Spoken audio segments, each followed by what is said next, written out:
We are back here for another episode of Detroit City Sportscast. It is Friday, December 26, 2025. We're in the middle of the smack dab in the holiday season where Christmas meets New Year's. Happy also Hanukkah and Kwanzaa to all who are celebrating those. To our Commonwealth friends, happy Boxing Day. And for our super religious friends, happy Feast of St. Stephen's Day. There's plenty of different things that these days can go into. Apologize if we left anyone out, but we're back. It's been a while since we've done a full-on Detroit City Sportscast. Garrett Comat's here, joined as always by the production maestro for the Majors Detroit, Adam Hernandez. Adam, how are you doing? I know you had rough weather bug in your household. As holidays have come up, but take you through it. Yeah, I may get into a little bit of a coughing fit here at times because I'm still trying to get over um all this, shit that's going around right now. My kid is actually here too. So you may hear some coughing in the background. He actually had tested positive for influenza A this past week, and it kind of like screwed over his entire Christmas, which I feel bad for. But um, he probably got it from me, so I didn't know that I had influenza A. Um, I'm guessing I did because he wasn't around anybody else that was sick. Um, excuse me. Um, but when I tested myself, I only tested myself from COVID. I didn't test myself for the flu or anything like that. Um, so yeah, he's actually doing better though, which is good.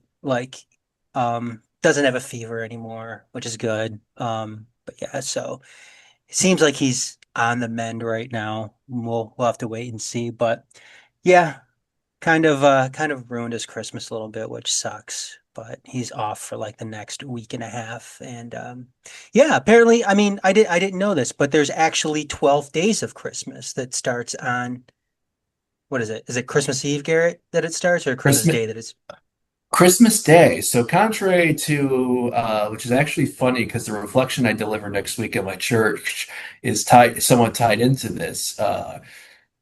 Most people see ads and think the 12 days of Christmas ends on Christmas Day, but lo and behold, it begins on Christmas Day and ends on January 5th, Eve of Epiphany. So I can go into full on all of this, but we might need another podcast for But there's but there's that. but there's but there's even that thing where it goes all the way to February though. In There's some it for decorations, yeah, because there's No, if you no, no, don't no, take no, your no. People can go look that up. There is yeah. some, I don't know, religious thing where it goes to like February. I also know that Orthodox, I think they celebrate on January 6th as their Christmas day. Yeah, if not the 6th, the 7th. They have the different calendar as opposed for Eastern Christianity as opposed to Western Christianity, which is actually funny you're talking about that because I was checking out the Russian Five documentary earlier. So there's our nice connection piece to Orthodox Christianity on that. See, we cover so much on this.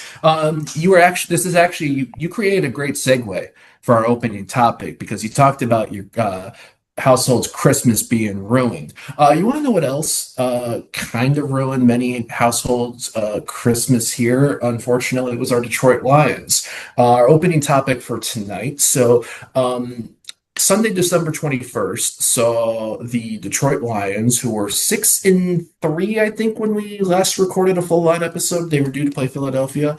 Um, Sunday, December 21st, saw the Lions fall to 8-7. And for the first time since 2022, they had lost consecutive games. A 29-24 loss at Ford Field to the Pittsburgh Steelers. And what was a playoff scenario that was kind of in their own hands now meant they needed fate, i.e., win their final two games, Minnesota yesterday on Christmas Day and the Chicago Bears on January 4th, and needing the Green Bay Packers to lose their final two games at Baltimore tomorrow, December 27th, and against the same Minnesota Vikings. What we then saw yesterday afternoon, Netflix for many, although cheat code, Netflix games in local markets, also over the air, so it was on CBS 62. We saw a performance that was rough weather. I don't know how to describe it, man. Lump of coals personified, the equivalent to the turkey exploding in Christmas Vacation for being too dry. I mean, any other things than that. I'm looking how many turnovers. Just end of the day, the Detroit Lions were eliminated from playoff contention via a 23-10 Vikings win, which, Adam, once again, you correctly predicted a Lions loss on Christmas Day when we did this prediction back in September. But the Detroit Lions now sit last in the NFC North and will not be in the playoffs this season. So, on to you now. How are you feeling? I mean, it just seemed like it was a perfect storm of like everything that has gone wrong this year. Um, and all of the bad just kind of culminating into what we saw yesterday. Um, and I'm not just talking about just that game. I'm talking about, um, dealing with, you know, some of the bad calls and maybe some of the frustrations that surround that, in the games leading up to what happened yesterday. And I'm not justifying, I mean, that's not the only reason why, they lost. And not that any of that had anything to do with what happened yesterday, but I'm just talking about all of this kind of coming together because they did have what, like 3 straight weeks where there were questionable calls going against Yeah, them. Um, and four out that of five if you count Thanksgiving. yeah, I mean, and that shit just like doesn't happen. It just seems like if that happens, it happens to the Lions. Um, you put together, the injuries, and then I know they had a bug that was going around. David Montgomery was dealing with an illness earlier on the week, and Taylor Decker was put on the injury report just prior to yesterday's game with an illness. Um, you put together the loss of both your coordinators in the offseason. And, um, I know guys weren't happy about playing on Christmas Day after having to play on Thanksgiving, which, you know what? In all seriousness, I know people are going to go out there and think, oh, well, who gives a shit? These are professional athletes. They get paid millions of dollars to do this. You know what? They're also fucking human beings too, and they have families. And like Panay Sewell is absolutely 100% right. These guys played on Thanksgiving.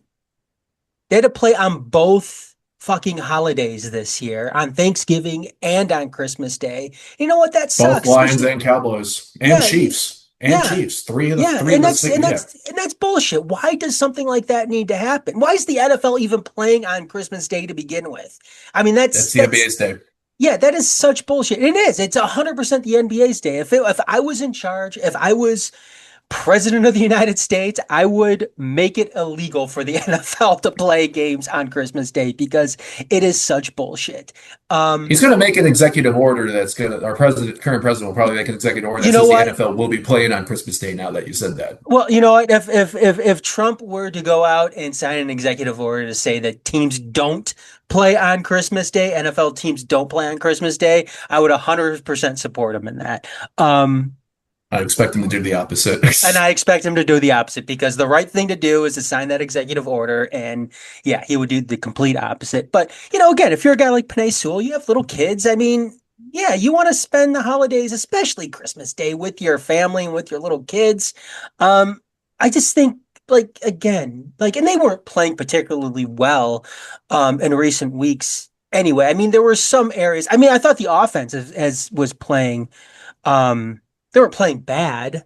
Um, and you certainly saw some differences from when Dan Campbell took over the offense from John Morton for the better, which I expect that to continue to happen, moving forward into next season, especially when you consider most successful teams in the NFL have their head coach coaching one side um, of the play calling, whether that be defense or offense. Um, specifically like somebody like Andy Reid has always called the offense for the Kansas City Chiefs. And a lot of success, like I said, a lot of successful teams do that. But it just seemed like I said, it was that perfect storm. And um, when you just compile the injuries and the frustrations on multiple fronts. Um, I mean, that seemed like the first game in a long, long time. Yesterday that the team just seemed completely checked out. Um, and Yeah, and I got also the too, Garrett, stats. I said I got the stats up too. So when you're ready, I'll go to stats. one other thing I mentioned Donald Trump. Was that Washington Commanders game, the game before the Eagles game? Yep, where the president was actually on commentary for that, and St. Brown did the Trump was there. dance. Yep. And St. Brown did the dance. And remember what happened with the Tigers when they did the same exact thing? What happened to them after that? So if there's any lesson to be learned with any of this, don't do the fucking Trump dance. Please do not do it. It is the priority patch in a different form for Detroit sports teams. So don't fucking do it anymore. Lesson learned. Moving on to next season, Amon Ra, don't fucking do it. Yep, Don't fucking, I can't remember who did it for the Tigers. Was it Riley Green that did it for the Tigers? Don't, multiple people did it for the yeah, Tigers. don't Multiple fucking people. do it. Don't fucking do it. It's fucking cringe to begin with. The guy's a fucking fascist. Don't fucking do it. Minnesota had 3 yards of passing yesterday. Um, Dominate had the won the running battle 158-68 over the Lions. So the Lions' run totals the last couple of games definitely concerning for a team that's been very dominant in the run the last couple of years. 6 turnovers, four fumbles, 2 interceptions. Um, Time of possession, the Lions had the edge, but I look at the last handful of games, and I know this team is banged up, been banged up consistently the last few years. So you're going to go into this offseason now, and I think this is the magnifying glass bigger on more on Brad Holmes than probably the 20 after the 2022 season going into 23. Um, if you were to do top three positions, ranked choice areas of the field that need to be immediate precedents, how would you rank them? Um, Gonna need to shore up that interior offensive line.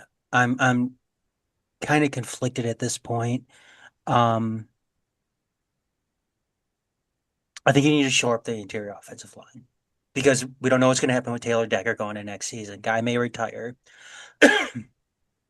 Obviously, we don't know what's going to happen with Frank Ragnow if he's going to attempt to come back again. Um, Graham Glasgow, there's no guarantees that he's going to come back next year. Um, so Manu, yeah, Radlich, like, are they going to take the next? What next steps are they going to take? yes. And Ratledge looked good this year, I thought. I thought Ratledge looked good, but still, I think there's work to be done on that offensive line, though, especially on the interior offensive line. Um, After that, you got to take a look at the secondary. Um, Obviously, you're probably not going to have Branch when the season starts next year. Um, and then all of a sudden, there's a bunch of concerns surrounding Kirby Joseph right now, and With the knee? with the knee and whether or not he's. I've heard people talking about whether or not he's actually going to be able to play football again. Um, with that knee injury, again, they were Twitter MDs out there, but they were actual doctors on Twitter. I know one of them was a common medical doctor who's always, doing his commentary on NFL injuries across the league. And I thought I remember him mentioning something about that. I wish I had the name in front of me right now, but um, he was commenting on whether or not Kirby Joseph was going to play again. And there's something to kind of like uh I don't know. It seems like there's something behind that too, given, it seemed like kind of Kirby Joseph's headspace on social media, the past, month where he's kind of being, cryptic with some of the things he's been saying. And um just I don't know, maybe kind of questioning whether or not he's ever going to be up to, full speed at 100% with his ability on the field. So, secondary is going to be something you're going to need to take a look at, this off season as well. Um, but it's crazy when you think about it too. I mean, they were without Terry and Arnold. Ennis Rankstraw, was hurt during the preseason, out for the year. Um, and then Kirby Joseph and Brian Branch. I mean, that's your entire starting secondary right there. Yeah. Um, that Lions were without this year, and they dealt with a bunch of injuries last year. It was something that they somehow were able to overcome. And then this year, it just wasn't happening for them. It just wasn't in the cards for them to overcome something like that. And I mean, it's not something you could hold against them. I know people want to, rise above it and be like, well, every single team has injuries. Well, the Lions were without their entire starting secondary, for these past couple of weeks, and in one of the most crucial times of the season. So yeah, that's going to have some type of effect on you. Um, and we made a joke about it. People were making jokes about it early in the year. The Legion of Whom. I mean, that's nothing. That's not. Um, Something to be is it? glossed over. Yeah, it's something that was absolutely true. I mean, you look at some of the guys who they had to run out in their secondary. I mean, Rocky Sin. I mean, who the fuck is that guy? Um, I mean, the last guy standing was Amik Robertson, and that was it. Um, so Dr. yeah, Sin's actually being still been involved quite a bit since then. yeah. Yeah, what, 4 tackles yesterday. Um, I think the only other category I'd add is getting consistent backup help for Aiden Hutchinson. Because when you're looking, El Muhammad has had a great year, but he hasn't been utilized enough, I don't feel like. And I feel like Aiden Hutchinson has been overutilized. There was a stat that I saw, listened to, I think it was 97.1 that I heard it before we played Dallas in December. A guy like a Micah Parsons or a Miles Garrett or some of the top edge players in the NFL usually average about somewhere in the 60 to 70% snap rates. More against in key games, right? Aiden Hutchinson was averaging 93% of snaps. Those other teams that we mentioned usually have somewhat, albeit non-reliable, not as great, a second player. So that way offensive linemen of opposing teams have multiple options that they have to keep an eye on. Whereas what did the Detroit Lions used to, they rolled out Marcus Davenport, who again was not reliable this season because of injury. Anybody that they put in, El Muhammad has double digits in sacks, but he's been underutilized in that category. So you got players, you got two offensive linemen on Aiden Hutchinson, but you don't have a secondary consistent option. Roy Lopez is another guy that I think has been underused in this defensive scheme. So, and we're not pressuring the quarterback. That game versus the New York Giants, which we somehow won, clutched victory from the jaws of defeat to our close friend Kate Payne because she's a Giants fan. Jameis Winston was getting 3 seconds pretty much time to throw the ball. James Winston, Giants. Unacceptable in that situation. Kind of explains some of the issues that we were having. When you're playing a team like the Los Angeles Rams, who can protect Matthew Stafford to throw for 370 against us, the Pittsburgh Steelers to let Aaron Rodgers in his twilight of his career and have 45-yard consecutive running touchdowns on back-to-back possessions, like these things that you wouldn't expect from the Lions. The long touchdown run yesterday by who did the long touchdown run yesterday? Jordan Addison. So that's my thing. Last one for the Lions. Another thing tied to Brad Holmes. More crucial. What does he have to nail more? The draft or free agency? I think he needs to nail free agency more. I mean, this is something he's never been able really to do during his time here. He's he's done very well with the draft. A lot of question marks though coming off of this last draft though, with Williams and whether or not Isaac Tesla was a guy that they really needed this year. Because I thought JMO did performed pretty well this year. Um, Stepped into the number two role. yeah, I think he's done a nice job, especially after getting that contract. Because typically something like that, that's a guy that you usually um or guys in that situation, usually they kind of take a step back, maybe in some instances, because they got that deal now. It's not really something they've got to work for anymore. Um, but he's got to be able to, and you mentioned getting somebody opposite of Aiden Hutchinson. And that's something that Brad Holmes absolutely 100% needs to do through free agency this year. Um, You need to stop with the Marcus Davenport experiments.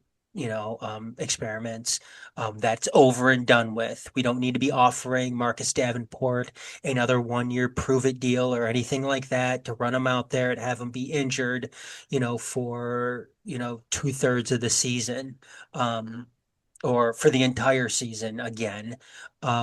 He needs to go out there and get a somebody who's going to be able to be effective opposite of Aiden Hutchinson. Yes, what Muhammad has been able to do this year is great, but that is just because of guys being able to double team Aiden Hutchinson and freeing up that open spot over there for him. You Um, get one more guy, you could rest Hutchinson for some more, and you could yes, I mean rotate people in there, which is huge. that's ultimately what you want to be able to do. Uh, and not to mention too, I mean, what teams are ultimately doing too is they're ultimately, um, I mean, it's almost like an intentional walk in baseball. Yep. Like they're intentionally walking Aiden Hutchinson with that double team and just letting it roll with Muhammad on the other side. Okay, let's let it roll with Muhammad on the other side. He's the less talented of the two. Not not that that's any knock against him or anything like that, because um the guy does have a place on this team. He has a place in the NFL. It's just it shouldn't be as a starter. Um, so I think that's something that Brad Holmes really needs to hit on this year, because we've gone too long with that position being unfilled, legitimately with filled with a legitimate starter there. Um, and it's hurt us. It's definitely hurt us. Um, Yep. and Zeke last year doesn't count because Zeke was brought on to replace Aiden Hutchinson. Um, and I mean, Brad Holmes has been able to identify some of those guys and not offer him contract. Obviously, it was the right move not to offer Zeke another contract, in the offseason. Um, but yeah, he's got to hit. I think he's definitely got to hit in free agency this offseason. I think the 24 draft class also needs to be talked about because you've had multiple guys now in that draft class that have been lost significant time due to injury. Ennis Rekestra both seasons, Terry and Arnold this season. Um, they got to get it right. You need to draft more like 20. Terry and Arnold though was really starting to come into his own Yeah, and that's what I'm this saying. season, and that's what hurts this year. I'm not going to get on a guy. I'm not going to get on a general manager for injuries unless there was a history. Like when who drafted Javid Best? Was that Martin Mayhew that drafted him, Yeah, it's a Martin or Mayhew move. was it? I mean, I think it's there was Martin a Mayhew. whoever it was. I mean, there was a Might have been history. Dylan. There was a history with Javid Best in injuries when he was playing at Cal. And that was a bad move to draft Javid Best because he was electrifying, but there was no way that guy was going to be able to hold up in the NFL. And it turned out to be true. Um, when it comes to Rakestraw and Arnold, It wasn't there. I think this is just freak shit that happens in that instance. And what really sucked with Terry and Arnold was, he was really starting to come into his own. He was really starting to improve before he got injured. Yep. And you just hope he's going to be able to pick up where he left off next season for them because they definitely need him. They definitely need him to produce for them. Silver lining next year, you play the AFC East and you play the NFC. Shit, do we play? I'm trying to remember who we play next year. Is it the South? Yeah, NFC South. I think it's the NFC South. Maybe not. Or is it the shit? I should know this. Be nice to play East. No, the we played NFC the East East. this year. We played the Seems like East we this play the year. fucking Cowboys every single year. Yeah, we play the We'll NFC probably. East this year. Um, we play the West. I think we play the West. I don't know. AFC. AS, I think it's the AFC East and the NFC West.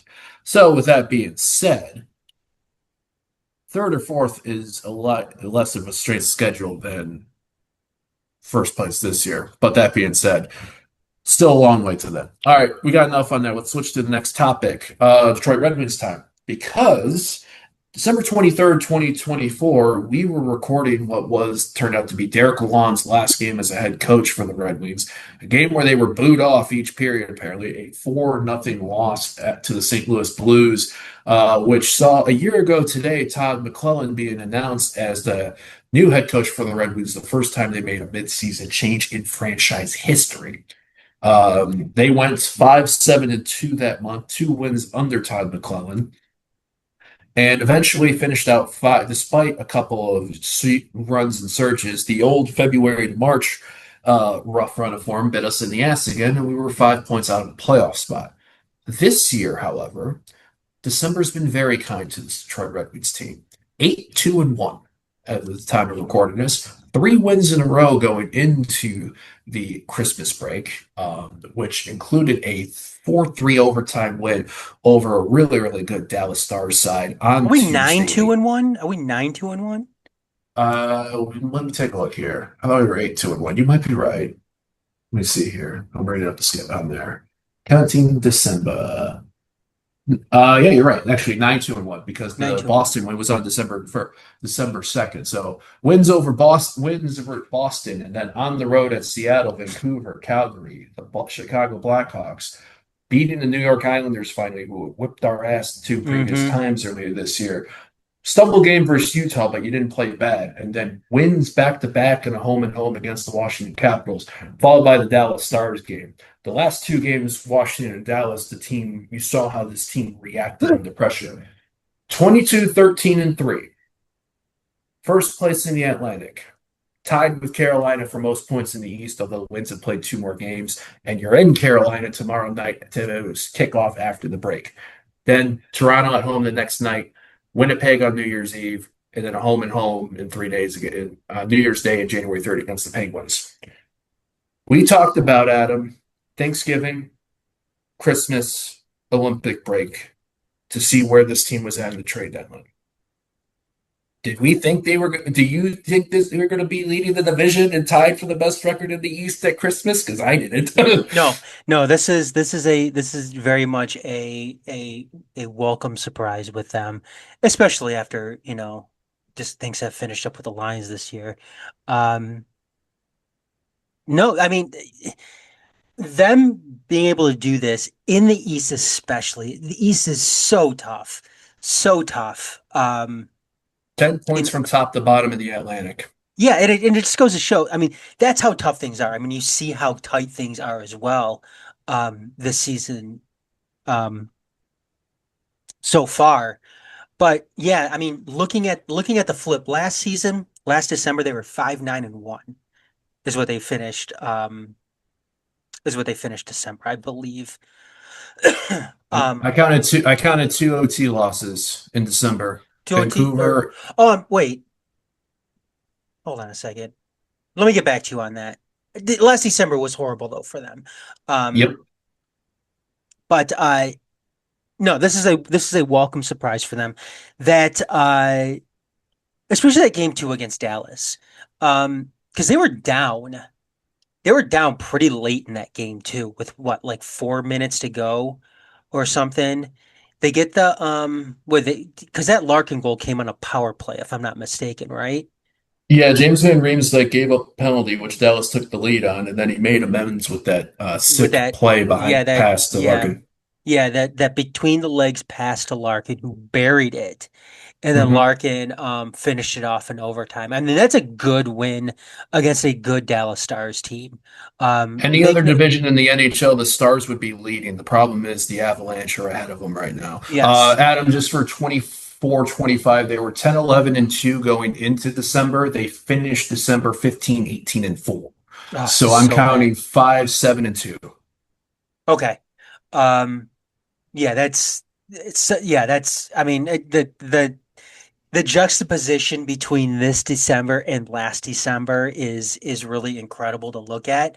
Um, Especially too, because it hasn't been an easy road. Playing Dallas, playing those back-to-backs, those home and homes against Washington, being able to come out on top in those, massive. Being able to rebound against a New York Islanders team who has, to say that they've had your number this season is a complete understatement. I They mean, played like their head coach in Patty Waugh. yeah, you talk about belt to ass that the New York Islanders have had with the Red Wings this season. That I mean that was the epitome of belt to ass when it comes to the way that the Islanders have been playing the Red Wings so far this season, and for them to be able to overcome that this month is Three third nice to period see. goals in that game. Yeah, and yeah, it's just it's been an incredible run of December for them, and it's uh really All good to 1-1 see. on that West Coast road trip too. That can't be skirted upon. Columbus, No, Seattle, Vancouver, Calgary, Edmonton, Chicago. I think two shutouts on that road trip as well by John Gibson. and that's the other thing too. John Gibson was he had like 8 wins in a row Yeah. um so far, and that's just been a huge turnaround for himself, considering just how bad he looked to begin his stint with the Red Wings. Yeah. Did not look good. Um it Cam looked Talbot like was the better of the two at that time. yeah, it looked like one of those swings and misses for Yzerman. And that's the other thing too. I mean, Yzerman's Yzerman's moves this year to get this team together have so far have paid off. I mean, Finney has looked really good. Um, Van Riemsdyk has looked good. Um, I argue Van Riemsdyk might be the big spark, be the spark in yeah, this run lately. yeah. I Like mean, that it's veteran presence, you can play anywhere. yep. And I mean, Moritz Seider uh, looks like a Norris candidate this year. So His things, goals above replacement level last Saturday, I believe, surpassed Nathan McKinnon, which tells you how good Moritz Seider's playing right now. yep. Alex DeBrincat and what is this? They have right now they have two 20 goal scorers Yep. on the team. Like, what was it before Christmas for the first time since like what was it? I want to say maybe like 10 years or something like that. It's some He- ridiculous. It's Lucas like it, Raymond Lucas Raymond's top 20 in points with 30 assists already. He's got 41 points in 36 games. DeBrincat, 20 goals, 20 assists. Larkin, 20 goals, 16 assists in Mhm. 36 games, two-goal night. Then Sider, and even Andrew Kopp. Andrew Kopp is finally putting in the performance that you wanted to see when you gave him that amount of money years ago, I think. Yeah, absolutely, absolutely. And remember too, Alex DeBrincat had another slow start to the season this year. Hmm. Dude could have more goals if it wasn't for that. Not to tear him down or anything like that, but again, it just goes to show the turnaround that he's had this year. And you just hope it continues because last season, obviously, when Todd McClellan took over, they went on that run, and then the They had Four two Nation, runs. They had two runs. yeah, They they had had the two run when he runs. hired, and then the run before going in the Four Nations, except for the last game against Tampa. Yeah, and they were on their way to clinching a playoff spot. And then when Four Nations came around, it totally sucked, it sucked the life out of the season for them. And when they returned from that, they just did not look good. And luckily this year, Well, they've got the fucking Olympics this time around. They got the Um, Olympics, but I think what's also helped too is something that we've wanted to see, and I think this is what Steve Eisman's kind of gone back to this year. And I think Todd McClellan being the coach helps on this. Emmett Finney, ex-Cindy Pellica, Nate Danielson, um, MBN started this season with us. You're seeing even like John Leonard coming in from Grand Rapids, who's had some NHL experience, but has stepped in with Patrick Kane. The point is, young players that might have been held back these last couple of years because of these mid-level contracts for over high contracts are getting opportunities and staking their claim in this team. Emmett Finney on that first line, Nate Danielson, who's I know you have been raving highly on Nate Danielson for the last couple of years, I thought Nate and when Danielson you should have been on the team last year if it wasn't, you know, yeah, and would have and you started the look year and would have started this year on the team if it wasn't for injury. yeah, and you look at what Grand Rapids is doing right now. Was it 25-1-1? And the talent pool is looking really, really, real nice to get the people in and going. Um, so this next run of games that we have, the Carolina Hurricanes one tomorrow is going to be the in Carolina. 3 days, the 24th, the 25th, and 26th, no team activity is allowed. So the Wings are actually flying to Carolina tomorrow, playing at night, coming home, play in Toronto Sunday night, which the Leafs last place in the Atlantic right now feels weird. Yes, I know they've had a lot of I love it. turnover. I love it. I I love it. I love it, but I don't want to, it could bite us in the ass at any given moment. The Winnipeg Jets coming here on New Year's Eve. Patrick Kane, hopefully, be healthy, playing against Jonathan Tays. That who would have thought that'd be a thing on there. And then you go to Pittsburgh on New Year's Day and you play the Penguins on January 3rd at home, which is an ABC game at noon. So I am looking at the standings of those five that we are playing. Obviously, Carolina's tied with us. Technically, they're the number one in the East because of less games played than us. Leafs bottom, but they're 4-4-2. Then you have the Jets, who are near the bottom of the Central, which is shocking for a team that's been one of the better teams in the West.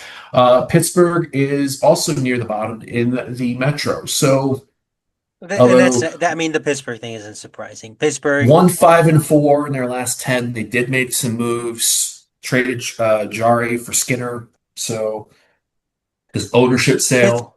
Pittsburgh's a team that needs. I mean, Pittsburgh's a team that needs to rebuild. If there's a, I Well, mean, they what yeah, was that? Crosby. I was going to say Sidney Crosby, Evgeny Malkin, and Chris Letang can't play forever on that team. No, and it reminds me too of the Red Wings teams, kind of at the end of their run, um, like in the mid Mid 2010s. 2010s, Yeah, late mid 2010s. 2010s. Yeah, when they were just you knew the end was near with them. Um, that kind of reminds me of the Pittsburgh Penguins right now. Um, Two questions I'm going to ask you, and then we'll switch over to our next topic. Biggest factor for the year turnaround from this time last year to this year, whether you would say the kids, Todd McClellan, anybody like that, and what is an acceptable record to you for this Wings in these next 5 games? So what is attributed to the biggest turnaround for them? Yeah, and if you think it's a mix, that's fine too. But I do think it's a I mix. want to give I think it's Todd McClellan and the kids. Um, I think you're finally. I mean, some of this talent that we've been hearing about and has been part of like that Iser plan mantra is these young kids finally, being able to contribute. Especially to like a guy like Nate Danielson. Nate Danielson has always been there. I think Finney has kind of come out of nowhere. Finney's not a guy um that we knew I about Nate Danielson. I didn't know shit about Emmett Finney, no, and I'm no, saying that with respect. nobody knew about Emmett Finney. Emmett Finney is a bonus, but a guy like Nate Danielson coming in and contributing. Same thing with Axel Sandin Pellikka too. Like Axel Sandin Yeah. Pellikka is a guy that maybe wasn't supposed to be on the team this year. Um, maybe he was a guy that was supposed to be playing, this season in Grand Rapids. But he has come out and he's shown out too for this team, and it. I don't want to say it's a bonus like Finney, considering Axel Sandin Pellikka is a guy that is supposed to be doing this, but doing this early, maybe a year ahead of schedule for Axel Sandin Pellikka has been huge for the Red Wings, especially Yeah. too considering, the holes that they've had on defense, what we've seen, the past, several seasons with the Red Wings. Um, and then yeah, it's Todd McClellan too. I mean, having a guy in there that is holding, these guys responsible. And we've seen it too, in multiple occasions this year with Todd McClellan. Because remember how the season started against Montreal. Yeah. And, We wrote sitting him here, off after that game. yeah, and sitting here and wondering too, what the fuck did Todd McClellan say, after that game? Because they went on a run after that game. Um, Dad was disappointed. yeah, and it's you know, I wanted to work with Derek Lalone too, and it just obviously it didn't. Um, but it's just been night and day between, those two guys. Especially too when you kind of heard some stuff too about, how Derek Lalone conducted practice, and would they have like a 45-minute practice one day? And I think it was one of the beat writers who was talking about, I don't know if it was like Answer Khan or Max Boltman or something, where they were saying, oh, it was a 45-minute practice. This was like their longest practice, um, since, that or Derek Lalone has never run a practice that went over 45 minutes. Some like astonishing And you could thing that tell was they talked looked about. incredibly passive under him. They looked like a team that, if they scored more than 2 goals in the game, something was wrong. Yeah. Um, I love listening to Tom McClellan speak. I highly, if you have time, check out the dailies on the Detroit Red Wings YouTube, which is their pregame, post practices, their post game interviews, and anything like that. And I think the way Tom McClellan conducts himself in those interviews, and he's got a good back and forth. Yes, he's strict and he's blunt in these things, but he appreciates what, more professionalized versions of us who do this for a paid living do and return, right? And I think it's fun. It's intriguing to listen to him, and you can tell his passion and fire. And I think you see that in how Dylan Larkin carries himself now in the media. He's the player version of Todd McClellan. When you listen to him speak now, compared to his previous 9, 10 years in the league, and then you think about like Dylan Larkin saying if he makes the USA national team as a wing for this Olympics, he wants to mold his game after Emmett Finney. That is a if you I don't know where you would get a better compliment than that from your captain on there to tell you how well you're doing from that.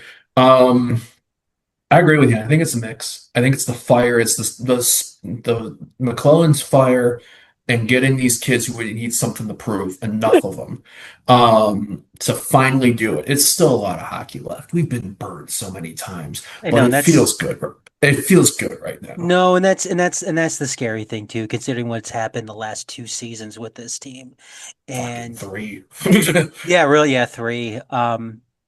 Where, they've gotten our hopes up, and it was just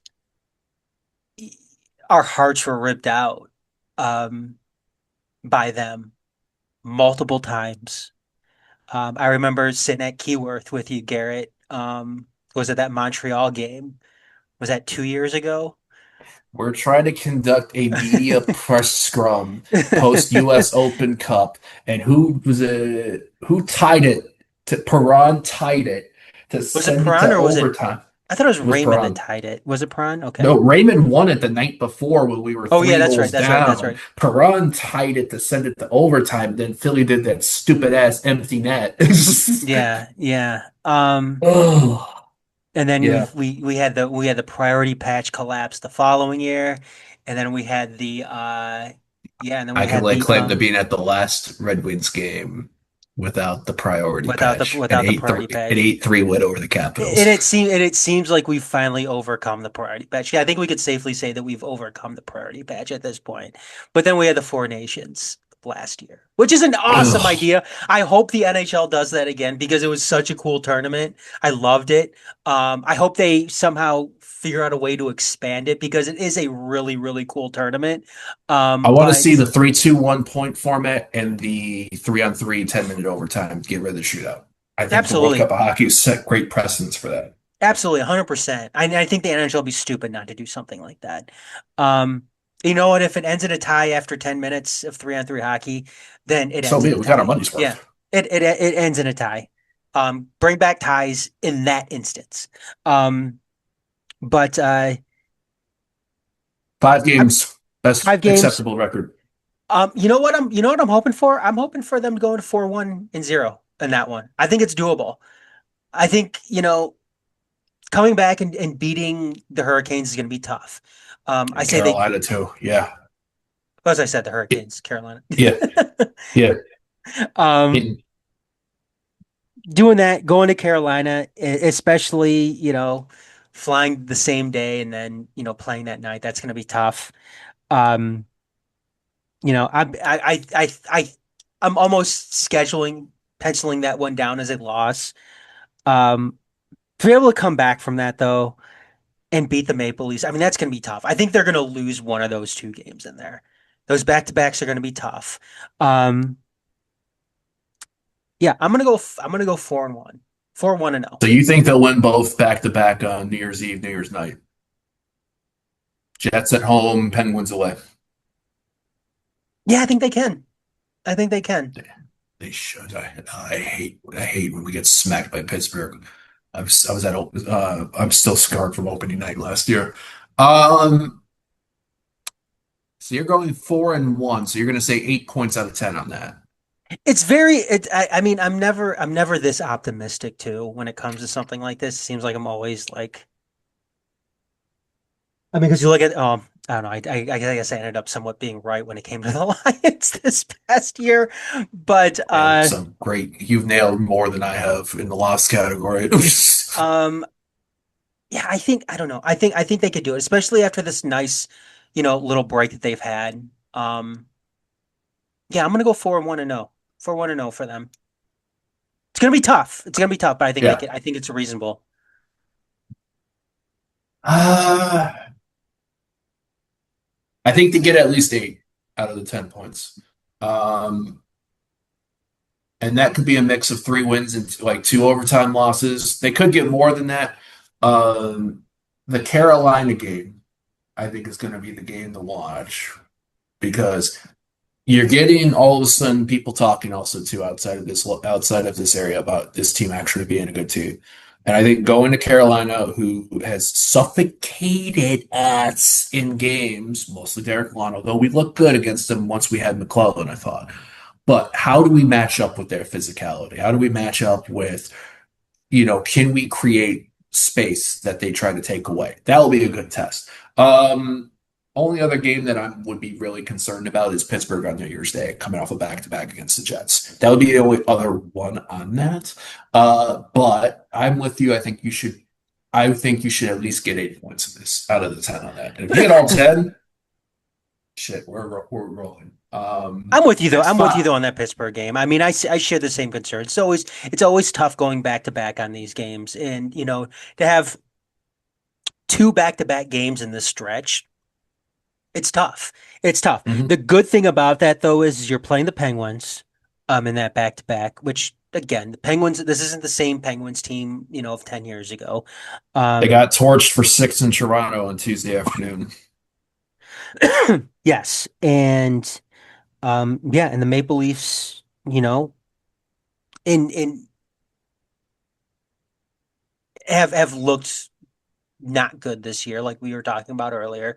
Um, I mean, so it's not like you're going and playing games here against Montreal, in Colorado, and Anaheim or Vegas or anything like that. I mean, these are all doable, um, winnable games here. in And you've this gotten your list. Pacific road trip out of the way. You already got the big road trip out of the way. You got to go to Exactly. Texas and Colorado still, but in Exactly. Utah, but you got most of it out of the way. So we'll keep you all in the loop on there. Look for recaps taking place. So yeah, we'll be on there. And recaps will start again tonight because on And to our next topic. even Oh, and even too, and that's one other thing too, like you look at at these road trips too. That loss against Edmonton. I mean, that was just. I mean, you just tip your cap to Edmonton in that game because Connor McDavid looked unbelievable in that loss that they had against them. And I mean, McJesus mode. he's the best player on the planet. And you just like I said, you just tip your hat to him in that sense, and um, just go on to the next. So 100% agree. So we'll keep everybody in the loop on that. We'll have recaps for you. Obviously, with these next few that were going on there. We'll have recaps starting tonight because the Detroit Pistons are back in action after their couple days off in the midst of this 5 game road trip that they're on, 7 and 8 games. And we did our last full on Pistons episode with Matt Feldbush at the beginning of December, which you can check out on the Majors TV YouTube if you want to see the video or wherever you check out your podcast audio wise. Pistons were 17-4. We had talked about what would we want to see from this team in the 15 games before our next episode, which will be 2 weeks from now, should be dropping. And Adam, you and Matt predicted 10-5. I predicted 11-4 because I like to be risky. Currently, right now, they're 7-2 in this run. Arguably, they could have been 9-0 or at least 8-1. But they have ripped off 3 wins in a row, and they play in Utah tonight, 9:30 p.m. tip off. So we're about less than 90 minutes away from that. 24-6 is this Pistons team. They hold an 8 game lead over the Cleveland Cavaliers in the Central Division. They are the best team in the Eastern Conference by 3 games over the New York Knicks, who they play shortly after the new year. They are you got lucky yesterday too, coming back and mhm, beating Cleveland. yep.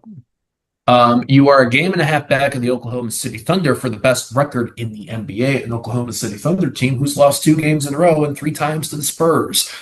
Maybe they are mortal after all. But this Pistons team, Adam, we talked about the Red Wings being a Christmas miracle. We knew the Pistons were on the right track last year when they pushed the Knicks to 6, arguably should have probably won that series if a call goes one way or another. Anything in that, or Isaiah Stewart being healthy in that series. I was at the game versus the Hawks 2 weeks ago, and the energy in that crowd with the Pistons, both offensively and defensively, their hustle, their appreciation, trying to win the ball, hard effort, the nasty dogs. I think this is what they're calling this group of team, thanks to JB and Dennis Jenkins after the Philly game in November. You're seeing this team every night do something a little bit new. You're seeing the emergence of Cade Cunningham as an absolute NBA star, like one of the big five of the new wave, maybe something along that. And I could be saying more or less than that, but a national name, not just the Detroit name. You're seeing the emergence of Jalen Duren as an out and out number 2 player who is going to get a bag deservedly. And then you're also seeing the continued emergence of Sar Thompson with a more well-rounded game. Isaiah Stewart's the With an edge to his prowess. game too. An edge to Yeah, his game.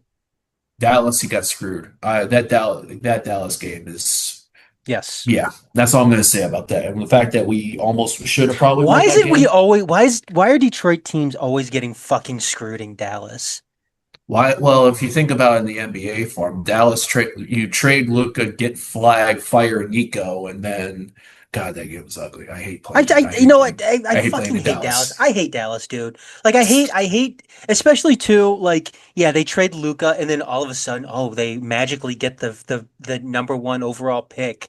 That following season. Give me a fucking break. I can't. It's go ahead. Sorry. And the fact we came down, we were down by 18, and yet we had the lead late. Blue it went to OT. We still should have won that game. Tells you we're and everything. But Isaiah Stewart, a Netflix presence, and then Javante Green with an edge to his game. God, that dunk in Boston, he was so nasty with that pose in there. There's just so many great things. Duncan Robinson taking over the Malik Beasley role as being able to shoot in spots. Karis LeVert being a presence coming in and off the bench. Not seeing so much as Dennis Jenkins lately on that. Adam, I know you had a good foreboding on that, kind of seeing some things out on there. So, and then Jaden Ivey getting back into the groove. You're starting to see the pace come back, the slashing in. So, what's been the most, so of these 9 games that we've had, about to be 10 tonight, what's been the thing that's impressed you the most about this team? I think the thing with Danis Jenkins too is again he's never a guy that you should count on to be playing starting minutes, Right. but I think he's a guy that you can turn to in an emergency, and I think that's very very important in this instance right now with a guy like Danis Jenkins. Um,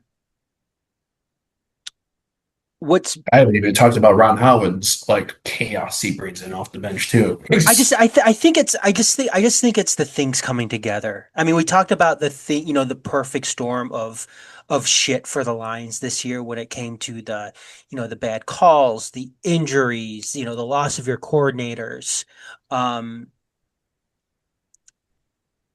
with the Lions. In this with the Pistons, it's just it's guys, players finally coming into their own. It's Cade Cunningham, emerging as that superstar in this league. Um, 26.4 points, 9.4 assists, 6.4 rebounds. I mean the guy's going to be a first NBA All NBA team player this year. Um, Jalen Duren, um, again 18 and a half points, 11 rebounds, 1.8 assists, a block, almost a steal a game. coming into his own, and that was a Troy Weaver pick too. Um, Draft trade from Charlotte. yep, and that Maybe his ended up. best pick when you think about it. Yeah, absolutely. I mean, that was a massive, massive get for Troy Weaver.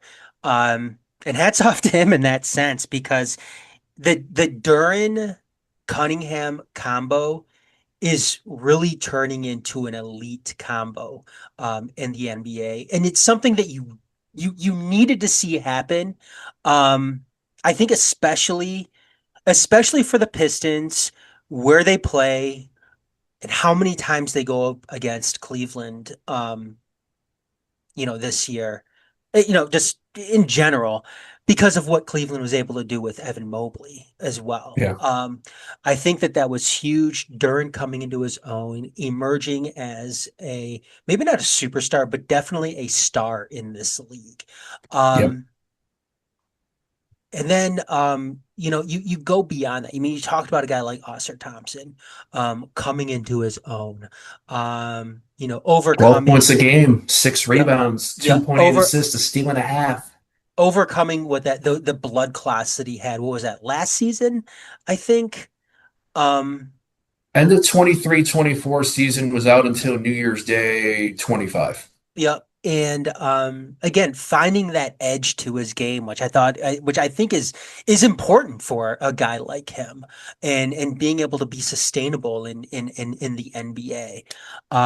You talk about a guy like Ron Holland too, really starting to come to his own, especially considering Ron Holland when he was picked, was really a project type of guy. Um, I Remember think our reaction at Keyworth? Yeah. I mean, he's not, I mean, he was a project guy. I think he's a guy that's ahead of schedule too. Yeah, Um, another especially this massive, year. another massive one too is Duncan Robinson. Um, being able to step in for Malik Beasley, which sucked what happened in the offseason with Malik Beasley. Um, but again, you talk about something that the Pistons have missed, and it seems like it's always been something that's been their downfall too. When the Pistons can't shoot from the perimeter, they've been a dog shit team, and being able to find some of that consistency last season with Beasley, and then this year with Duncan Robinson has been massive for them. And Mhm. then you get a guy back like Jaden Ivey too this year, coming off that broken leg last year. Um, him stepping in at this point in the season, again, good things happening all around for this team. And then JB, another season coaching this team, being able to implement his systems, his techniques, his style, um, has been huge. It's been huge, and that's another thing they've missed too. Obviously, with Monte Williams, just did not work out. It was a disaster for them, and unfortunately too for a guy like Dwayne Casey, it's just the talent wasn't there for him. Yeah. Um, and then, if you go further back, I mean, they just didn't have an identity too. When you look at a guy like Stan Van Gundy when he was here, they were kind of scrambling. They didn't know what they wanted to do. They made that trade for Blake Griffin, and Sent Tobias Harris away at the time. So yeah, and I love Blake Griffin too when he was here. It was a team that didn't know who they were or where they were going then. Now this is a team that has an identity, and they know where they're going, and we can see it. We can see where they're going. This is a team that is what's scary is this is a team that hasn't reached their potential yet. nope. Um, I mean, you look at how young a guy like Cade Cunningham is. You look at how young a guy like Jalen Duren is, or Jaden Isaiah Ivey, which Stewart too. Isaiah Stewart, who is Sorry, yeah. yeah, who brings that edge as well. I mean, you talk about, guys who will actually square up and beat the shit out of somebody. Um, Isaiah Stewart is a guy that will not back down. I think there's a lot of talk in the NBA with some guys. They'll do a lot of talking, but they will always back down. Um, Isaiah Stewart's a Isaiah bad boy. Isaiah Stewart isn't one of those guys. That's why it was cool to see him going face to face with was it Bobby Portis a couple of weeks ago, because those are two guys that will like throw down and aren't scared to throw down. Bobby Portis lured him in. That's why we lost that game to Milwaukee because Yeah, Stewart lost his cool on that non-call, and then Portis was like, "I know what I need to do." yeah. But Isaiah Stewart, fun fact for you: 7 starts out of 27 games played. He's averaging 22.7 minutes a game, 10.2 points, 6 rebounds, 1.2 assists, almost 2 blocks a game. And he can shoot from three. Yep. Um, can't tell you how important a guy like this is to a side like that. I think, and there's so many names too. Obviously, Tobias Harris with the veteran presence, Karis LeVert as well. Opposite it, anything that's concerning you about this team? Um, Turnovers, Yep, probably. Turnovers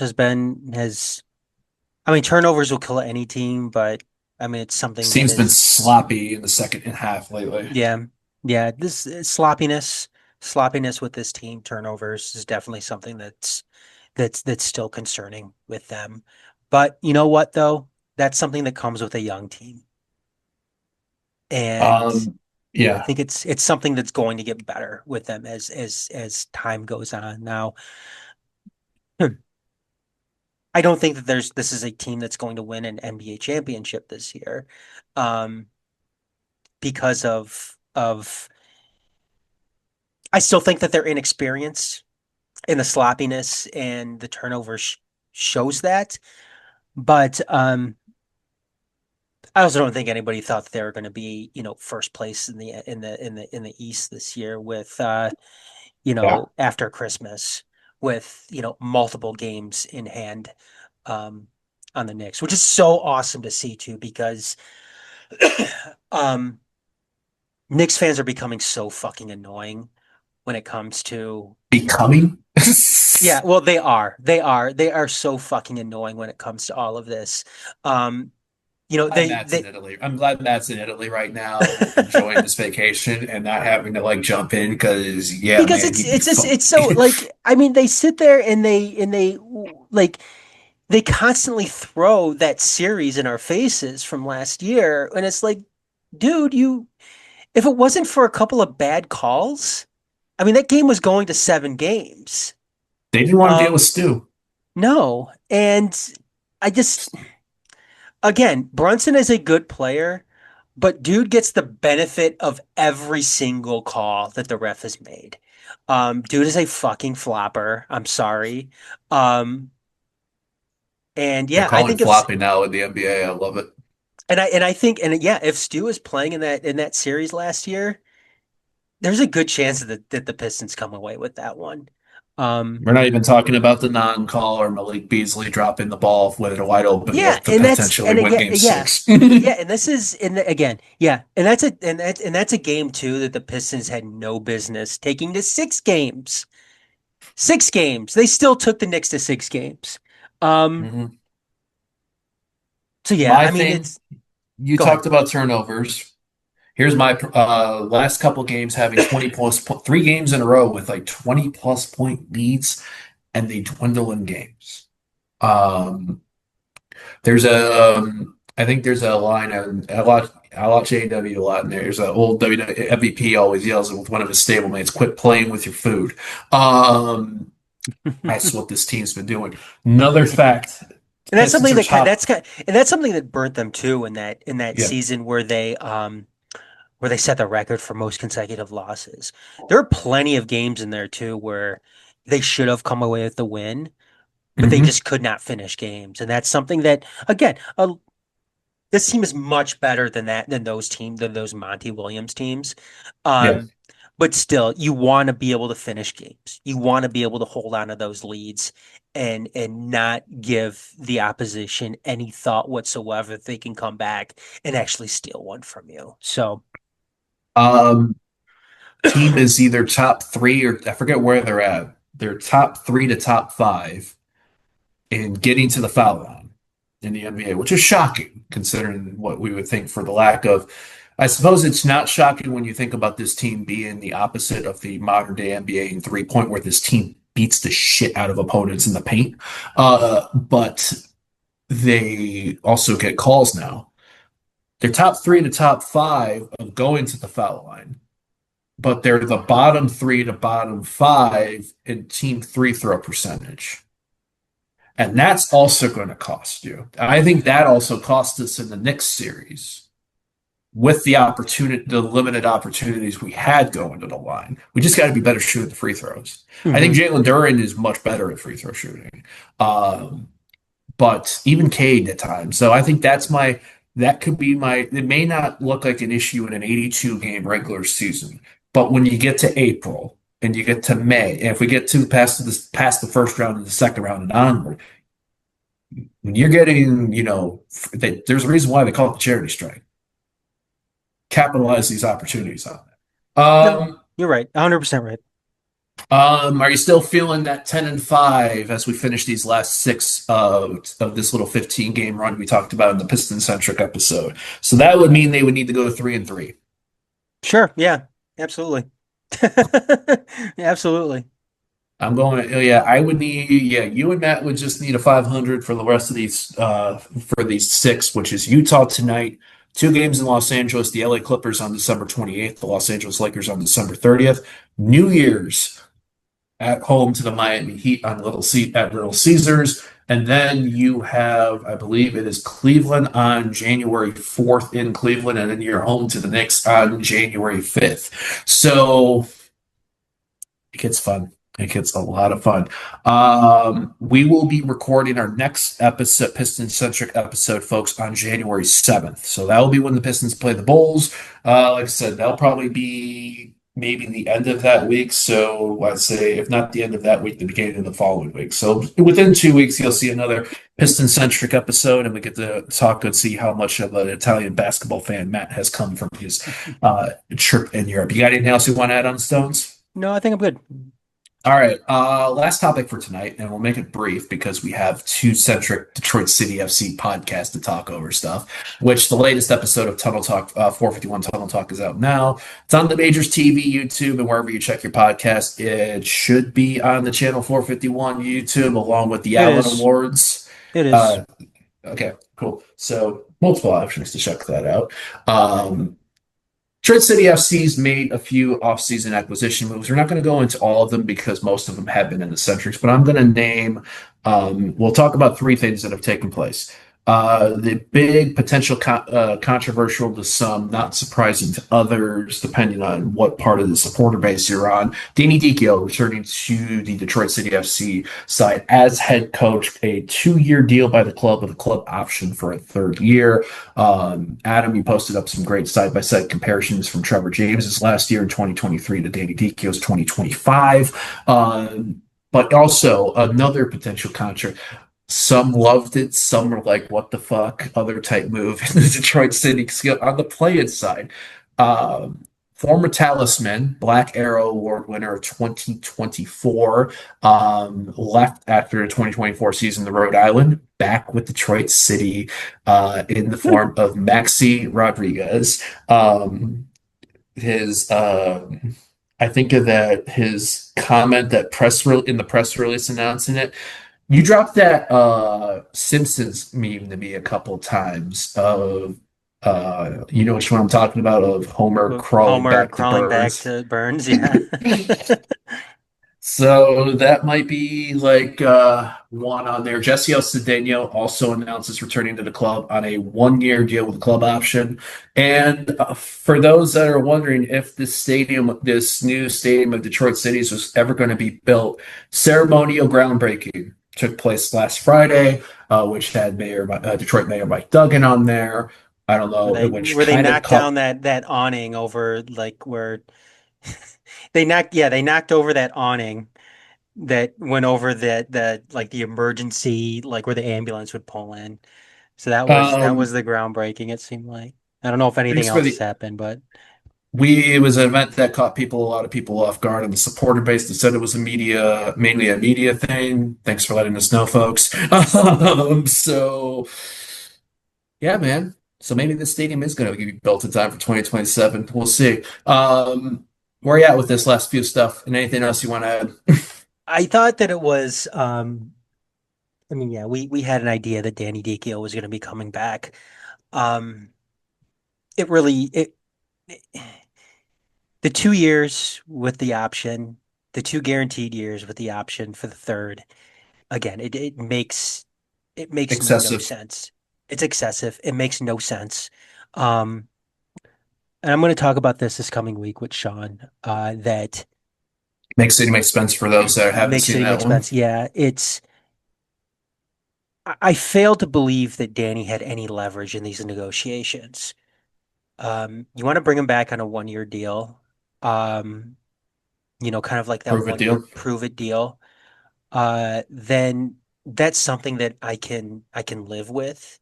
Um, and I say that Danny doesn't have any leverage because what's Danny going to come back to the table with, in these negotiations? I mean, what did he really do this past year? He beat Lou City in the playoffs. Great, great. But then you lose the following week. Well, technically, I guess you didn't lose, because those are never scored as losses in soccer for some stupid reason. There's a lot of stupid things in soccer what they do. So does that mean Like, technically your club didn't meet my club in the Carabao Cup this week? no, we beat you. Fucking those pets.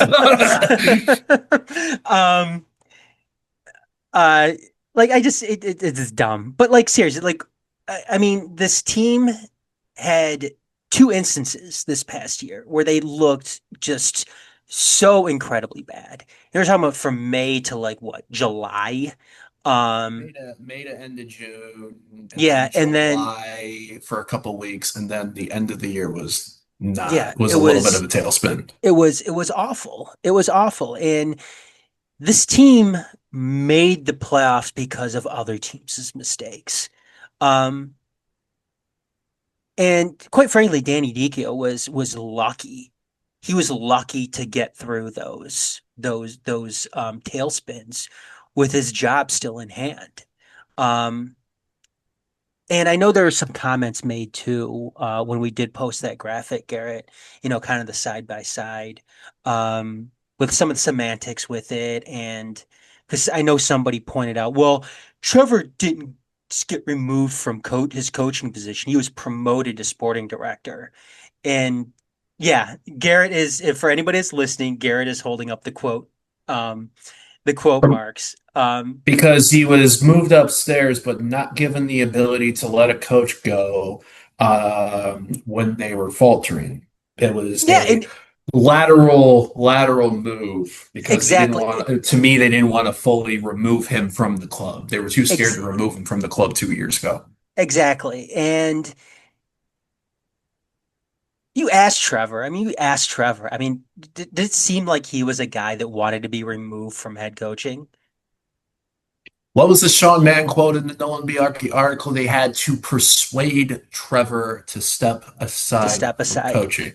Now, So, to Trevor's credit, he was reported as receiving an offer from a rival Eastern Conference team to go and be a head coach. I believe it was Indy mhm. 11, from what we've heard. But he didn't take it. But He didn't take it. he He chose to no, because stay. he was committed to the project. Yep. And so yeah, I mean, let's Trevor was removed from his coaching position. He's not a, he didn't want to stop coaching, but he was like you said, he had to be persuaded to leave his spot there. And he was a guy that always wanted to go back to it. Um so yeah, don't tell me that this was a true promotion where you give the reins to Trevor to make this team in a way that he wanted to make it. Um, Especially too during the season, because I fully believe that if Trevor had his way, Danny Dichio wouldn't have finished out the year. Danny Dichio would have been long gone. And again, too, Right. like um I know people want to throw out like, just, these little factoids, these little, these subtle statistics about, between Trevor and Danny, which is fine. You can go ahead and do that, which may justify, oh, well, We get critiqued by existing players yeah, on this team yeah, for things Danny, that we yeah, say we're used to it. yeah, Danny. Oh, well, Danny's 2025 wasn't as bad as Trevor's 2023 um, because of this. When quite frankly, they were both bad. They were both bad, and just because Danny was slightly better here and not there doesn't mean that you go and you give Danny a 2-year deal with a third-year club option. Like that's like to me that is an asinine approach to this year. I Um, think another thing too, and it's something that we've talked about on the side. We mentioned the club wasn't able to make the move to just part ways with Trevor James entirely in 2023, but then the way that they did it in 2025, well, asinine in the complex if you don't have an interim sporting director in place when you make the move, but also the manner that you did it is kind of cold, very not, the most significant person to your football inside of your young 13, 14-year history, just pushed to the side, misleading way from social media posts to the actual press sure. release. Something's changed in the front office ownership approach to that. And it might be because, you know, those with the more investment may have more of a say in things. And also, the club has put their eggs in the Danny Dichio basket. So it is, if it doesn't go well, it's their fault entirely for it. And you mentioned this, I think, too, on Tunnel Talk, Garrett, as far as them making their bed with this. Hmm. Like, um, what happens if you know all of a sudden we're sitting in the middle of summer and Detroit is out of a playoff spot. Right. What do you do? In your last year before your new stadium should be built. Yeah, what do you do? Because if you fire him, all of a sudden you are on the hook for a year and a half of salary, which doesn't sound like a big deal when it comes if you're talking about the four major, but it's certainly a big deal when you're a team like Detroit City, who who's playing in second tier American soccer, doesn't have all this money to throw around. Especially for a head coach, who probably shouldn't have been brought back in the first place. Um, and then beyond that, Garrett, um, you look at some of these moves that have been made, and some of them have been exciting, and some of them have been the right moves to make. Uh, Obviously, you want to bring back Ates Diaf. I mean, that was Right. huge. Bringing back a guy like that is massive, especially after getting a guy like Laurent Kessié in the season prior, and all the nice things that he was able to do for them, only for him to leave in the offseason because the loan expired. Um, there was some Aiden good. Stanley's the move I'm impressed with because Darren Smith needs service, and if Stanley's able to stay healthy after his ACL, you get that from the left foot into the box. But that's the biggest problem, though, Garrett, is The if. the if. I mean, there's no, I mean, obviously you're not getting any guarantees in any sense, but bringing on a guy that is coming off an ACL injury, Hmm. you've got that. And then you're running it back with Maxi Rodriguez, who is another year older, when the best that you've ever gotten from Maxi Rodriguez is in the past now. You're never going to have a Maxi Rodriguez that's better than that, probably.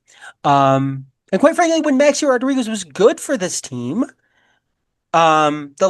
that well, I don't want to say he was good with the team, but the last time that we saw Maxi Rodriguez on this team, he was missing a penalty in the postseason against Tampa Bay, and he Yep. was a ghost for good portions of that 2024 season. Um, so you're again you're running it back with him, um, and it just seems like you're bringing the band back together in a lot of sense. I mean, Jassiel Cedeno, I mean, Sean kind of, laid out some of these kind of horrific statistics when it came to Jassiel. I like Jassiel Cedeno too. Yeah. Um, That great human being too, by the way. yeah. Um, but again, I mean, is this guy going to be a difference maker for this team in 2026? I mean, they need difference makers on this team. And I don't think that they have, very many difference makers beyond a guy like Atez Diop at this point right now. Um, This is where if they can land the return of Kobe Hernandez, Foster, and Ryan Williams, definitely I think Kobe more than Ryan. I don't You're think Ryan gonna Williams is a that difference maker though. no, Kobe Ryan is. Williams is more. Yeah, Kobe is, and I think Kobe. What if Kobe comes back? That gives me an idea maybe as to how you put Maxey in this lineup. Um, but even then, it's a lot of yeah. This isn't wowing us right now, and we still have. Believe it or not, dude, 2.5 months until the supposed start of the season, which, by the way, schedule announced Detroit City opens the season at home at Keyworth March 14th against Brooklyn. All those that are going to be going bundle up, there's probably going to be snow. Garrett will be there. Um, Garrett will be there. I will not be there. I No, will but yeah, I watch mean, wherever and I'm that's the at. thing. But Garrett, yeah, you take a breath and you take a step back and look at this team. And you're like, okay, well, what has really been done with them? I mean, so far it's a lot of the same that we're seeing with this team, and that's kind of concerning. All of a sudden, you're running it back with Danny. You're bringing a guy with an ACL injury, coming off an ACL injury. Who knows what's going to happen with Ben Morris going in next season? Um, is this a guy that's going to be able to play soccer again or football again? Uh, Road ACL injury, if I'm not mistaken. yeah. Um, I just, I just don't know. To me, this is a team that's not moving in the right direction. I mean, bottom line, it's not a team that I think is moving in the right direction. Um, it's not Tying a into team. that, It's not a team taking advantage of an opportunity to um, start fresh. speaking of starting fresh, the stadium. Um, Supposed to be the last year at Keyworth. Stadium's supposed to start in time in 2027, but you're now going into demolition taking place in the beginning of 26, the absolute worst time in Michigan where Mother Nature decides and imposes her will. Um, does this anticipated be ready date for the stadium get pushed back in your opinion? I mean, it's hard to say it doesn't, right? I mean, because I was very optimistic, because there's a lot of question marks, in the middle of last year. Like, okay, why isn't this team starting? Like, there's no way they're going to get the stadium done. Even the beginning of last season. And it was like, you know what? I think they can. I think they can. I think they can do it. And, as long as it starts next month. And then all of a sudden next month rolled around and nothing was done yet. Okay. 5, 6 months Well, behind schedule, I yeah, believe. yeah. And okay, well, maybe if they start it next month. Next month came around and still nothing is happening. You still have the hospital standing. And it just kept on, and that just kept on happening and happening and happening. And um now, they finally do something. They knocked down a piece of the hospital, I think, which was more ceremonial than anything, it seemed like. Because they weren't doing Which anything. again, we didn't know about until the morning of. No. They weren't doing any type of massive demolition in that. They're just doing it, so, Channel 7 or CBS Detroit could get some video of it, and, so Duggan and Sean Mann could sit there and talk about, oh, these great things that are coming in this area. Um, Speaking of that, if you check out the WXYZ Channel 7 website interview with Channel 451's Jamie Johnson in that interview. So, yes. reason to Um, check it out. and yeah, just it's hard to believe that it's going to be ready in time for it. Now with that said, I think this is gonna be the last year at Keyworth. Um, uh, For those that are wondering, I just did the sign of the cross and looked up to the ceiling. but yeah, beyond that, I mean, who knows? I mean, where are they going to play if it's not ready? Are they going to be able to play at a half done stadium? Still open it up? Um, Hello, Lake because State. because the schedule, or are they going to kind of schedule? Because what did they do that? Did they do that with Rhode Island? Was it last Monterey year? Bay and Rhode Island were on like the road for like 6 to 8 games when Yeah. Monterey joined the league in Rhode Island last year. So maybe they do something like that, but even still, I mean, it's going to be hard to believe if the stadium is ready to go by like mid-season next year, or in 2027. Right. Um, Which, by the way, if you haven't yet, you can get your season ticket deposits. and Reserve it with the that's club. and But that's the other thing. it's That's the other thing too, Garrett, is they're selling season tickets for it. They're selling season tickets. Like, I mean, this is this. I mean, apparently they're very, very confident it's going to be done. So. I mean, I don't know if it's confidence or incompetence on their end. And I hate saying that because I mean, there's still I mean, I still like some of these guys that are there with them right now. And I've told you before about that, but um, I don't know, it's man. Like tough. It's tough. It's tough. it is.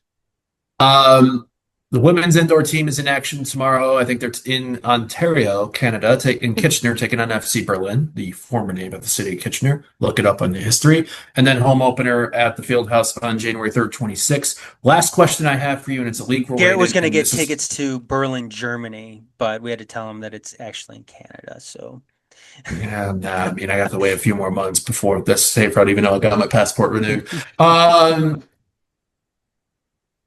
USL question.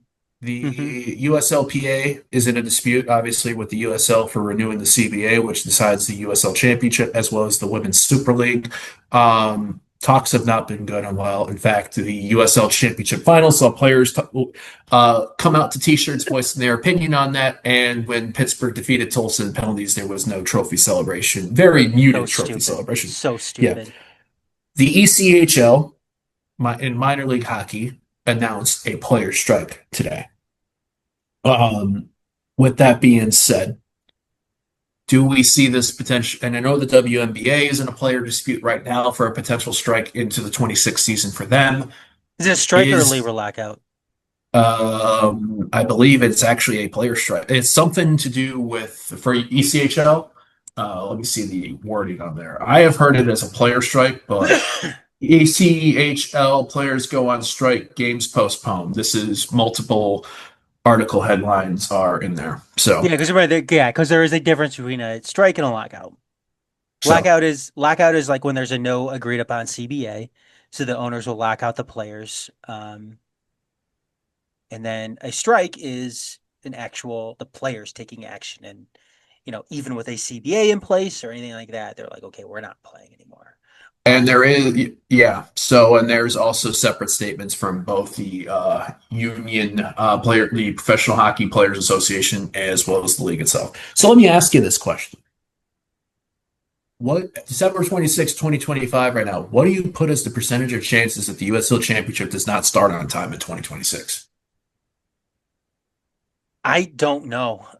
I don't know. Again, I mean, it seems like USL is taking the same approach that City is when it comes to the stadium. Um, just like incredibly optimistic that it's going to happen, whether the stadium being ready in 2027 or the 2026 season starting on time. Um, when you take a look at this and you see just how little has been done at the stadium site, you're like, okay, no way this happens on time for them. And then you take a look at the CBA negotiations and how far apart they seemingly are. It's hard to believe, okay, there's no way that they get this season started on time. Because, like you said, the season starts in early March. And right now we are at the end of December.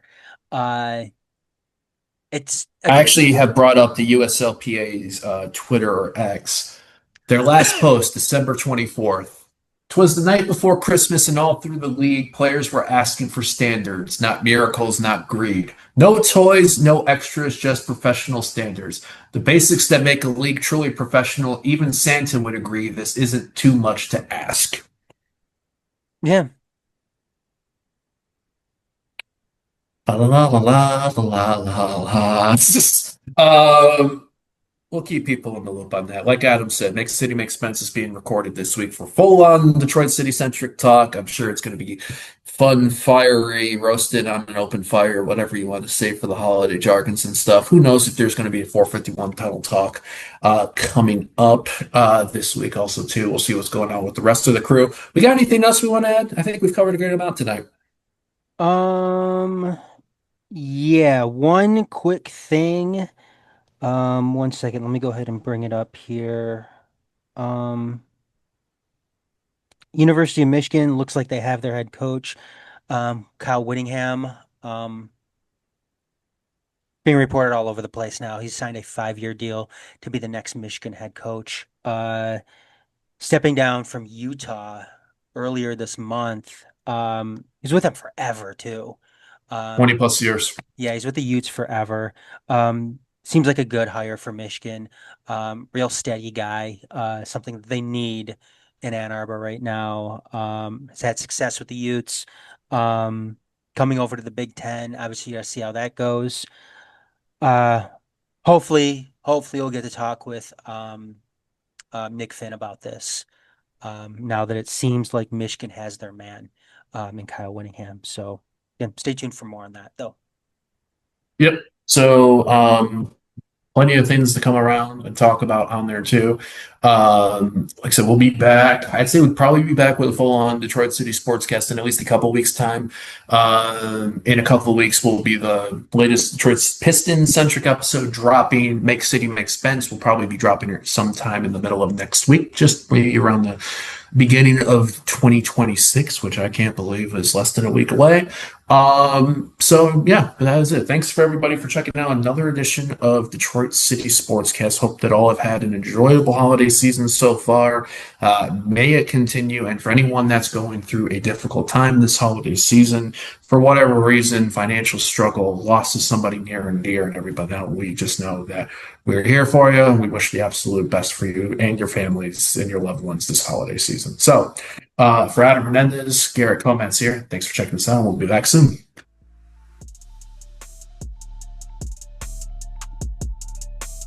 Thanks again for checking out the latest episode of Detroit City Sportscast. For more of this type of content, go to detroit.themajorsports.com, where you can see not only this, but all prior episodes of Detroit City Sportscast, along with our other Majors Detroit content. whether it is the mulling over Detroit sports, any of our post-match recaps, or Make City Make Spence and Channel 451 for our Detroit City-centric content. Additionally, we are on YouTube at The Majors TV. Be sure to hit like and subscribe if you haven't already.